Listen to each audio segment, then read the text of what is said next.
them shit's gonna take over, man. They making them smart like this. Neural link type shit where it's like it links to your brain and shit. Start seeing your thoughts, and as human beings, we get smarter by the generation.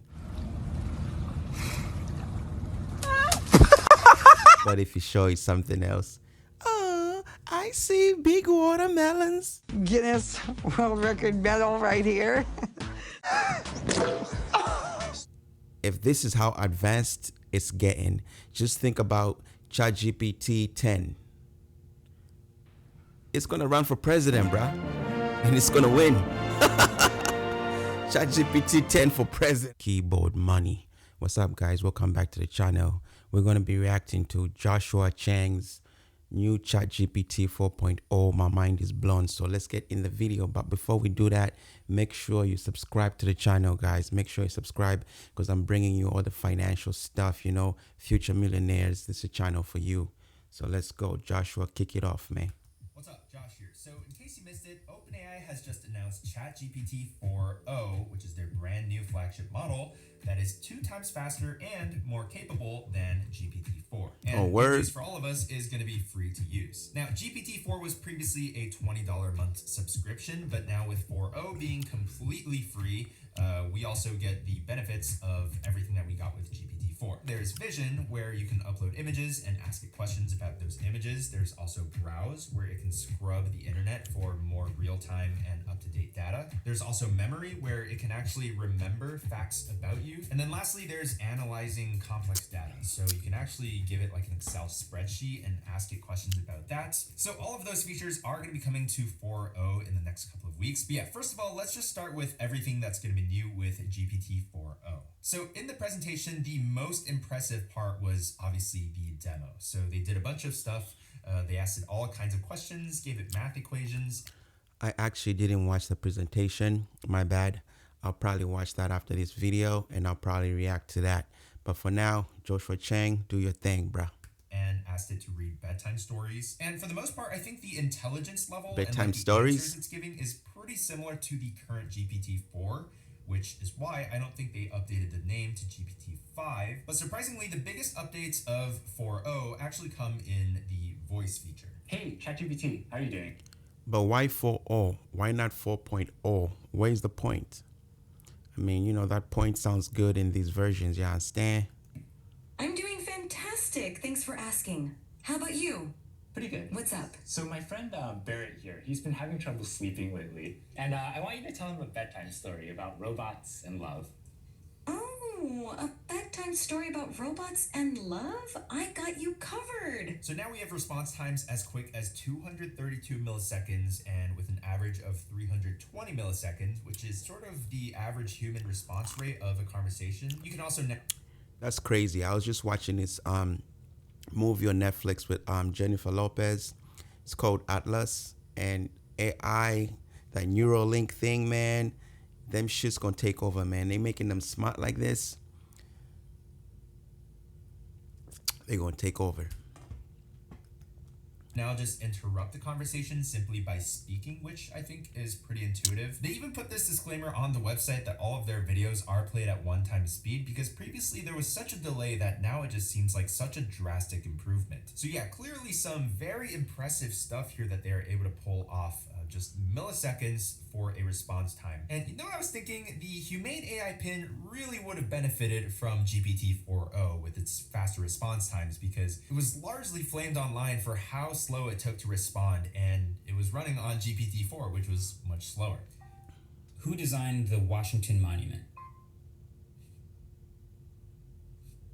But yeah, that is the first thing that I noticed, is the speed. But the second thing you might have picked up on already is the emotion behind the voice. How are you?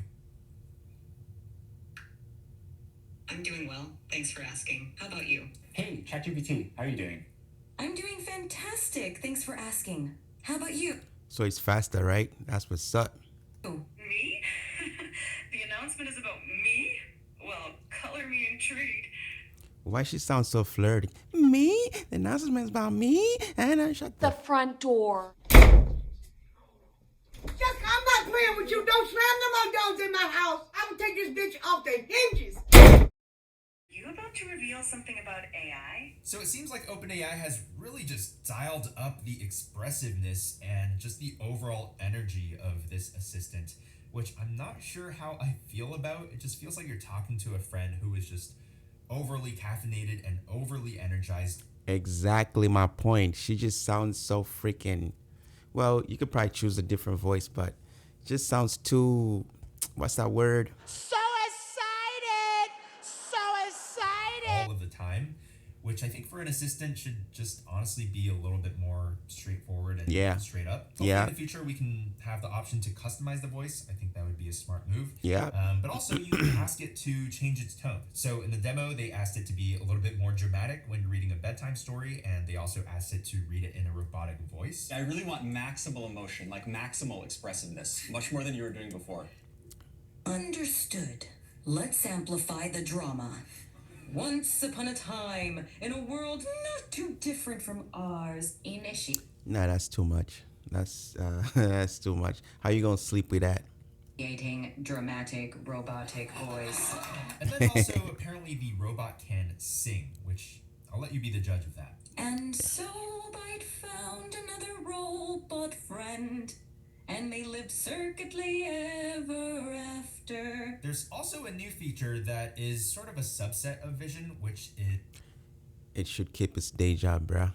That voice ain't gonna win no Oscar or Grammy, should I say. Is being able to take your camera and just point it at something and asking it questions about that in real time. Sort of like this beta test of giving the AI eyes. What do you see? I see. I love ChatGPT. That's so sweet of you. What about if you show you something else? Oh, I see big watermelons. Guinness World Record medal right here.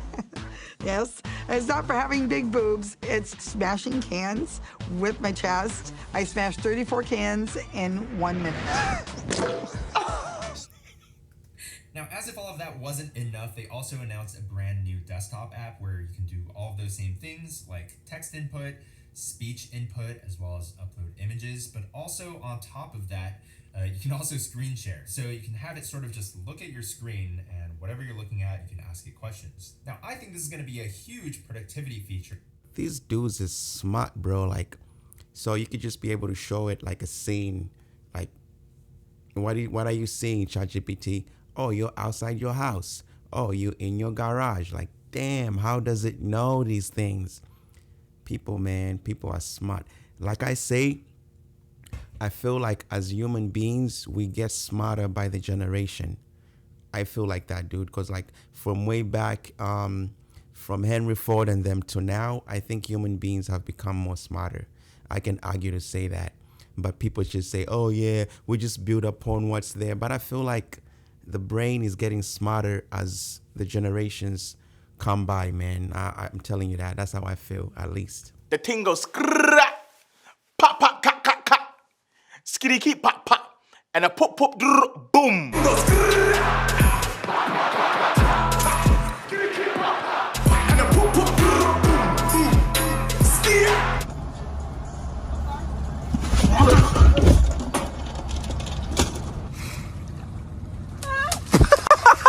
But also I think it would be really helpful for research purposes and just, I don't know, there's just so many use cases where I'm on the computer and it would be nice to almost have a conversational like assistant or someone to bounce ideas off of. I think that would be really helpful. Right, sure can see our screen.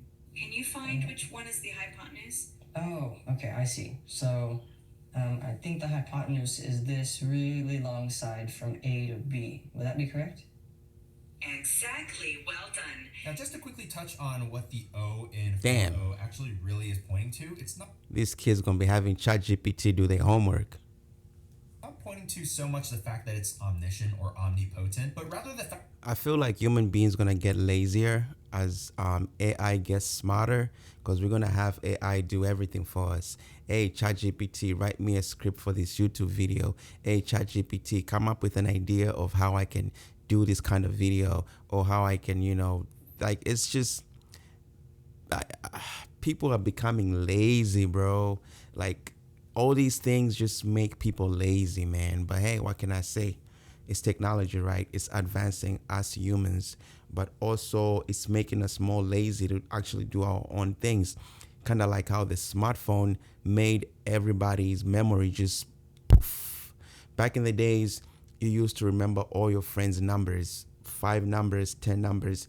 You can remember anybody's number just off the top of your head. But now, a lot of you people, I can ask you, hey, what's your friend John's number? You're gonna, oh, hold on, bro. Hold on, let me check, man. 776, blah, blah, blah, 347. Like, dude, like, back in the days, you could just remember that. But now, it's like with smartphones, people don't even know numbers now. Man got for maths. I was alright, I did good too. I got like D. Man knows algebra.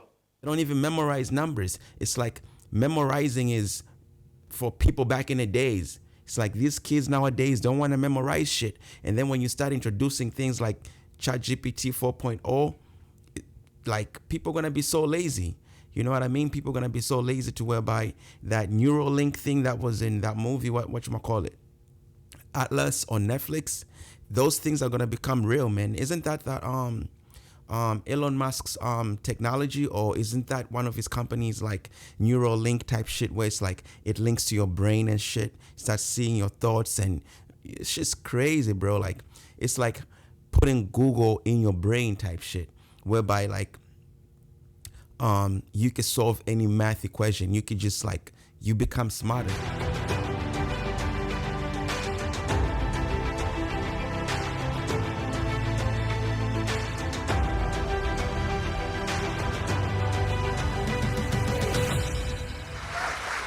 I mean, when I first actually moved the cursor with my mind, it blew my mind for like a whole day. The fact that it is taking your multimodal inputs, which is text, speech, and now vision, all into the same neural network, whereas before, it was processing those separately. So before, with the voice feature on 3.5 and 4, it would actually take your voice and transcribe it into text. And so that's how it was recognizing your input, which basically strips a lot of information from that LLM. So all of your emotion and the tone that would be captured in an audio format is now just boiled down into text. So you can think of it like texting a friend versus calling a friend. So now with the new Omni model, it is sort of taking all of those things into consideration with their response. But yeah, that is the latest update with OpenAI. Clearly some very impressive stuff cooking under the hood. Very impressive. I'm curious to see what Google's going to come out with tomorrow. My conclusion to this, I feel like if this is what ChatGPT 4.0 is, if this is how advanced it's getting, just think about ChatGPT 10. It's going to run for president, bruh. And it's going to win. ChatGPT 10 for president. Watch, man. This shit is crazy. But yeah, coming back to, I feel like human beings are kind of getting lazier by the generation. And so more in Western countries, and just not Western countries, even Eastern countries, like advanced countries. The more a country is advanced, the more lazier those people are in those countries. And I'm not saying that. I live in the US, so, you know, me included, you know, the more things that they give us to comfort us, the more we become lazy as human beings. That's why sometimes it's good to just go outside, take your socks off, and just step on the grass. Be a human being for once. Kids just want to be on their tablets, man. Like, these things are dangerous, man. Like, your kid, like 10, 8, they're exposed to Google at that age. You know, it's like, just imagine what their kids are going to be exposed to. It's crazy, man. Technology is just advancing so rapidly, and it's just crazy, man. Back in the days, it's like, because like baby boomers can't even work the iPhone sometimes. You know what I mean? Like, oh, where do I go? Blah, blah, blah. Like now, like our kids can now like swipe. They could do all these things.